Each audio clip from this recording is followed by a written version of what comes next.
मना किया था मैंने कि वहां नहीं जाना, रात को नहीं जाना, पर नहीं मानी मेरी बात।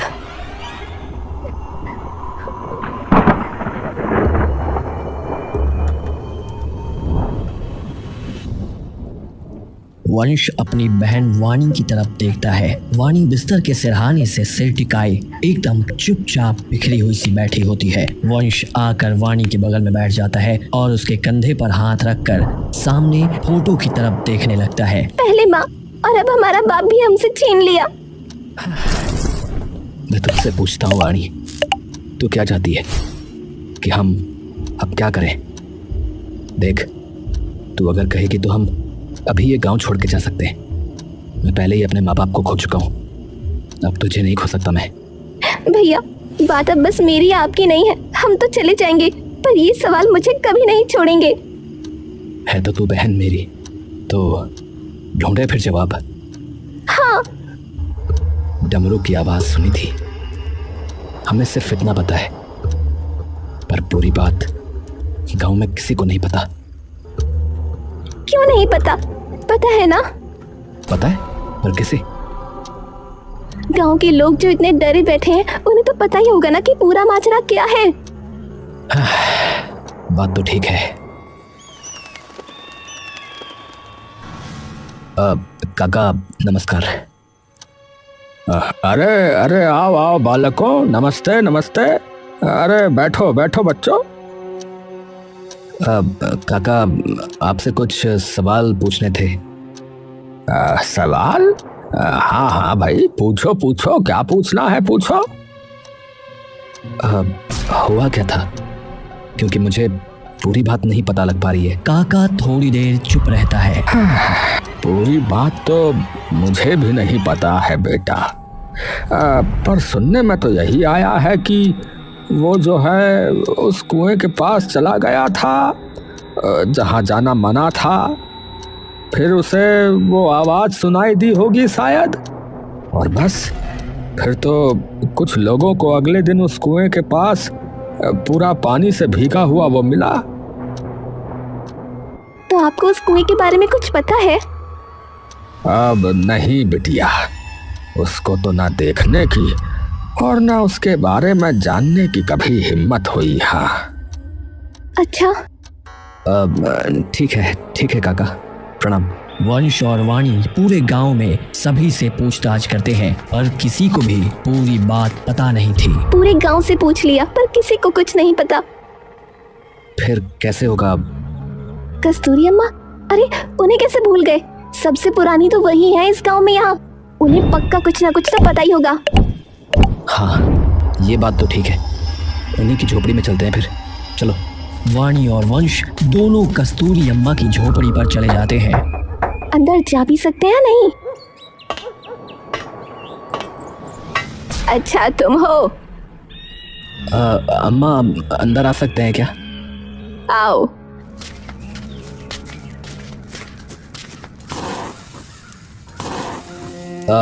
अम्मा आपसे कुछ सवाल पूछने थे।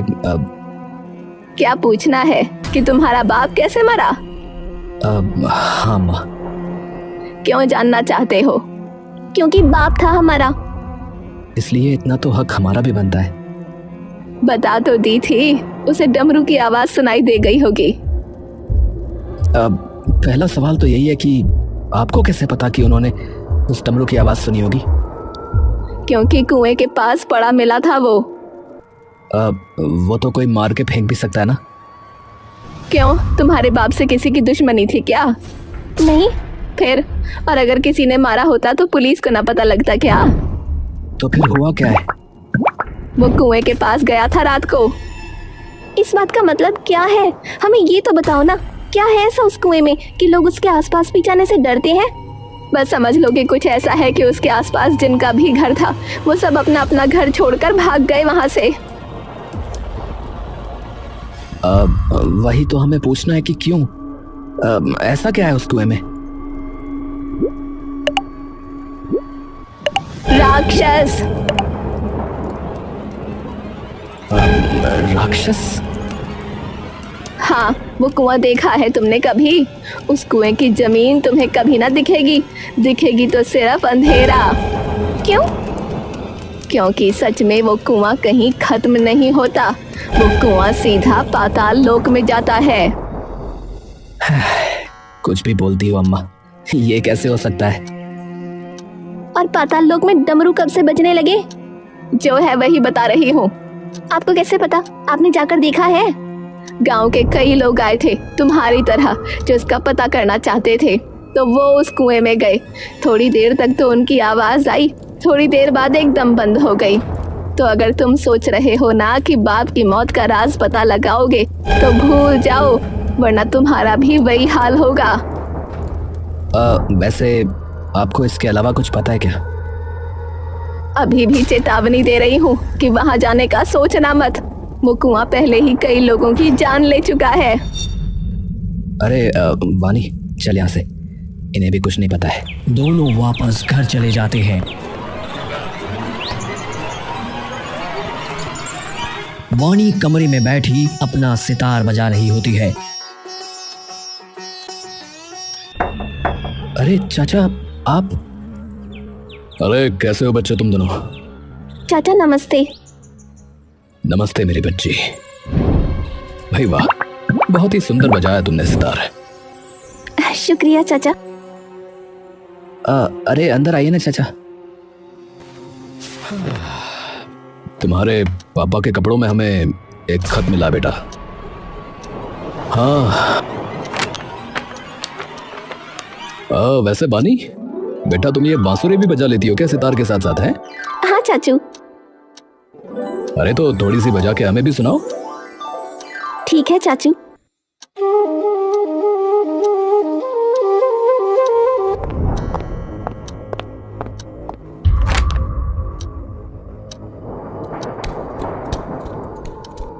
दीवार?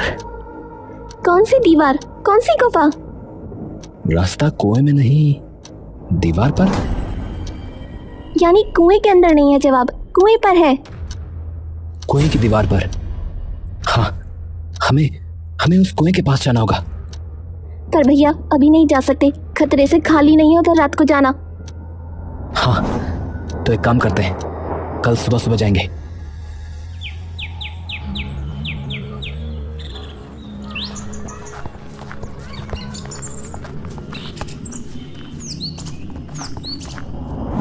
देखो, ज्यादा पास नहीं जाना वाणी, कुछ भी हो सकता है। भैया यहाँ देखो, ये कैसे निशान है? एक काम करते हैं, इसे लिख लेते हैं, शायद आगे काम आ जाए। पर है क्या ये? दीवार पर रास्ता है जो पापा ने लिखा था। हाँ, डमरू एक बार बजा तो सीधा, और 3 बार बजा तो दाएं, और 4 बार बजा तो बाएं। पर हमें कैसे पता लगेगा कि मुड़ना कहाँ है? शायद मोड़ अपने आप ही हमें दिख जाए। कुछ जोखिम तो हमें भी उठाना पड़ेगा ना भैया। वंश फटाफट से कलम कागज लेकर और डमरू की ताल सुन सुनकर पूरा रास्ता लिख लेता है। चल। वंश और वाणी रास्ता देख देख कर आगे निकल जाते हैं और जंगल में जा घुसते हैं।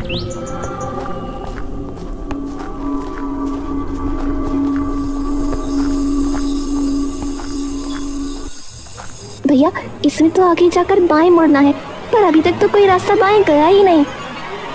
हाँ, लो जी, नहीं, फिलहाल तो आगे जाकर ही रास्ता मिल पाएगा। दोनों सीधे सीधे चलते रहते हैं और तभी उन्हें बाईं ओर जाता एक रास्ता दिखता है। मिल गया। वंश वाणी का हाथ पकड़कर बाईं ओर मुड़ जाता है।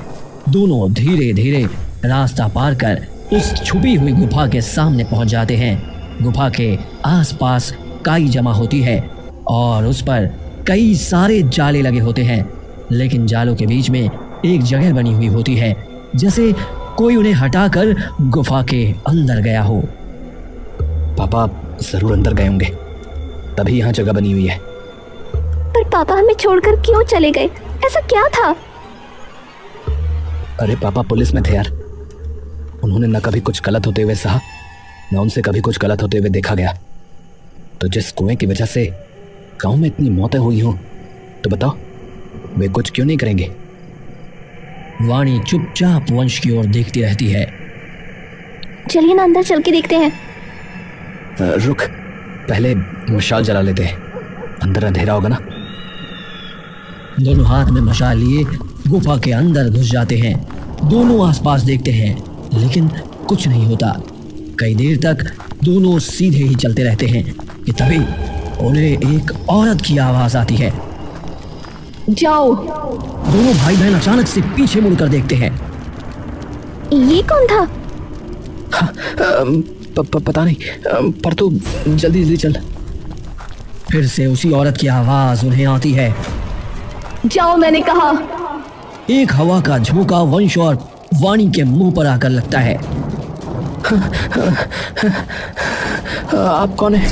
आप कौन है? देखिए, हम सिर्फ यहाँ अपने सवालों के जवाब लेने आए हैं, तो अगर आपके पास हमारे जवाब है तो बता दीजिए ना। मीना की आवाज एक बार गुफा में गूंज जाती है। जल्दी जाओ वरना वो गुस्सा हो जाएंगे। थोड़े दिनों पहले एक आदमी भी यहाँ जवाब खोजते खोजते आया था, डूब कर मर गया वो। उसे नहीं पसंद कि कोई उनके करीब आए। जिन भी लोगों को ये मिला उन्होंने उसे डूबो कर मार दिया और कुएं के बाहर निकाल कर फेंक दिया था। तो जाओ तुम दोनों, इससे पहले उन्हें गुस्सा आ जाए। तो फिर उस डमरू की आवाज ने हमें वो रास्ता क्यों बताया? कौन सा रास्ता? यहाँ का। तुमने वो डमरू सुना तो तुम जिंदा कैसे बचे? जो भी उस डमरू की आवाज सुनता है वो उसे कुएं में खींच लेता है। अरे कौन वो? और आप है कौन? सामने क्यों नहीं आ रही? क्योंकि मैं मर चुकी हूँ, मेरी आत्मा है बस यहाँ। देखो तुम लोग जाओ वरना तुम भी।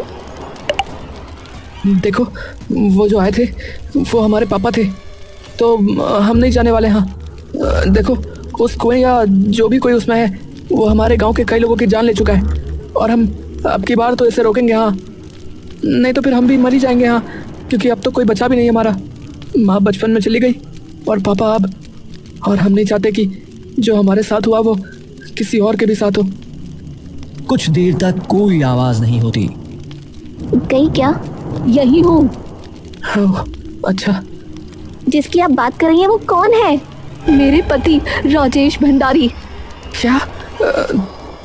तो वो कर रहे हैं ये सब? हाँ। क्या? मुझे कुछ समझ में नहीं आ रहा, आप साफ साफ बताइए ना थोड़ा। राज जी एक बहुत ही ज्ञानी और सर्वश्रेष्ठ संगीत आचार्य थे। हम दोनों इसी गांव में रहते थे। वो सभी संगीत के वाद्य बजाना जानते थे। उनके सुरों में, उनके तान में, उनके रागों में इतनी ताकत थी कि उससे कभी बारिश आ जाती, कभी बादल गरज जाते। जो भी सुनता वो मंत्र मुग्ध हो जाता। मुझे भी उनसे प्यार हुआ उनका सितार सुनकर। जब पहली बार सुना तो ऐसा लगा जैसे स्वयं देवी सरस्वती उनके मन में वास करती हूँ। उन्हें प्यार हुआ जब पहली बार उन्होंने मुझे राग यमन बजाते सुना बांसुरी पर।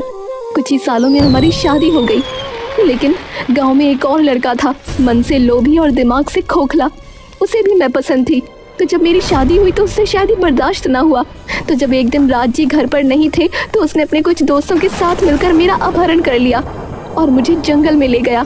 मुझे आज भी याद है कि मुझे जलाने से पहले उस लड़के ने मुझसे क्या कहा था, सिर्फ मुझसे शादी करनी चाहिए थी तुम्हें।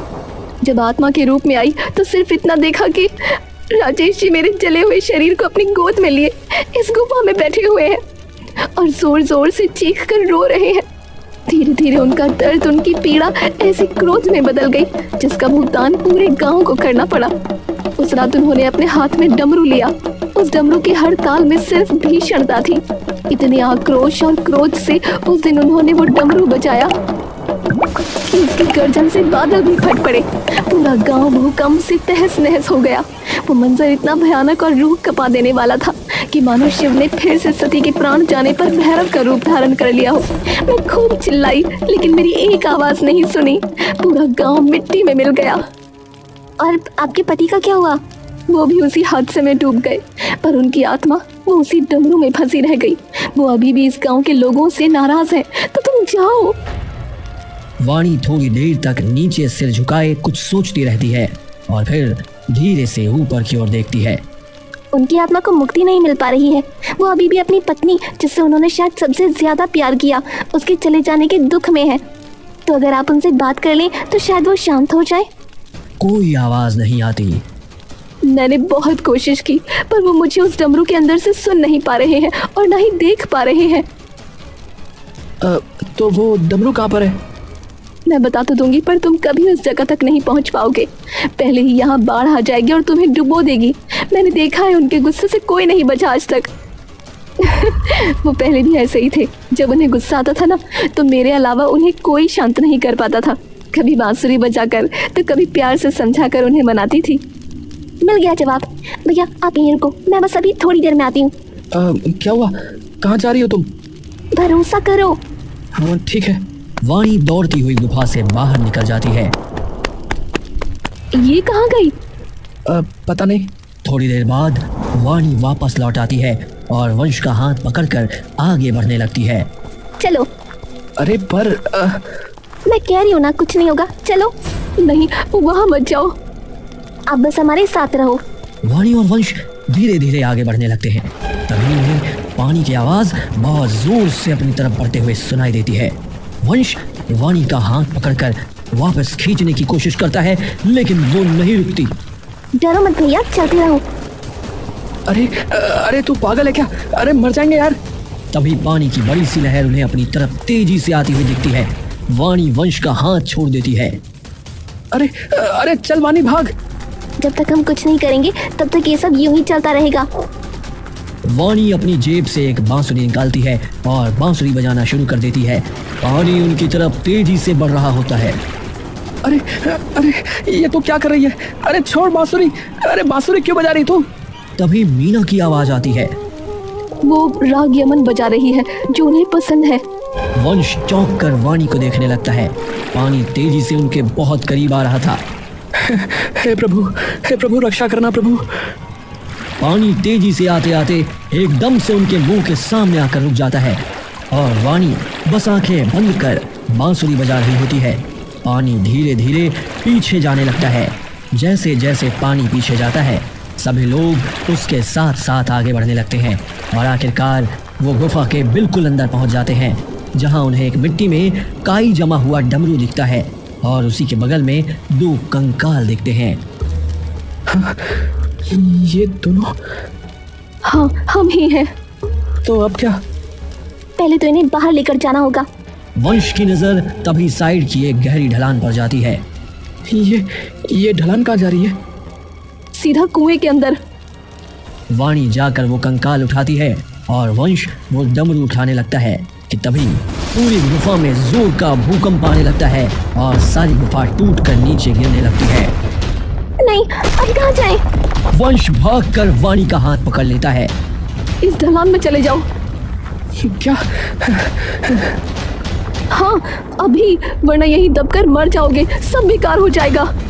वंश और वाणी दोनों उस ढलान में चले जाते हैं। दोनों के कदम अपने आप ढलान की वजह से तेजी से आगे बढ़ने लगते हैं और तभी दोनों कुएं के अंदर पानी में जा गिरते हैं। तभी वंश कुएं की रस्सी की ओर बढ़ता है और वाणी को अपने कंधे पर टांग कर रस्सी पकड़कर ऊपर चढ़ने लगता है।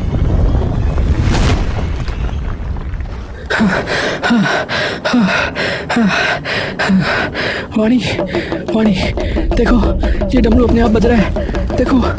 डमरू एक एक करके जोर से बजता है। धरती हिलने लगती है। वंश गिरने ही वाला होता है पर वाणी आगे बढ़कर बांसुरी होठों से लगाती है। राग यमन की धुन गुफा में गूंजने लगती है। डमरू की गूंज धीरे धीरे कमजोर पड़ती है और उसके अंदर से एक तेज रोशनी निकलती है। उस रोशनी से राजेश की आत्मा सामने आती है। आंखों में दर्द और गुस्से का तूफान। वाणी बांसुरी बजाती रहती है। धुन समाप्त होते ही एक नरम रोशनी के साथ मीना की आत्मा भी प्रकट होती है। शांत हो जाओ ना अब तो आप, मैं आ गई ना, चलो चलते हैं अब। राजेश की आंखों से आंसू बहते हैं। एक आखिरी सवाल, तूने मेरे बाप को और उन सबको क्यों मारा जो कुएं के पास गए? बोल। क्योंकि गुस्से में था, मैं गुस्से में था, ताकि कोई मेरी और मेरी मीना की यादों के करीब ना आए, ताकि कोई हमारे दर्द को फिर से ना छेड़े। इसलिए सबको दूर रखा, मौत बनकर। बस इतना कहकर दोनों आत्माएं एक दूसरे का हाथ पकड़कर धीरे धीरे प्रकाश में विलीन हो जाती हैं। आसमान साफ हो जाता है। कुआं जिसमें कभी सिर्फ अंधेरा हुआ करता था, उसके पानी की स्थिरता में अब पूर्णिमा के चांद का अक्स एकदम साफ चमक रहा होता है।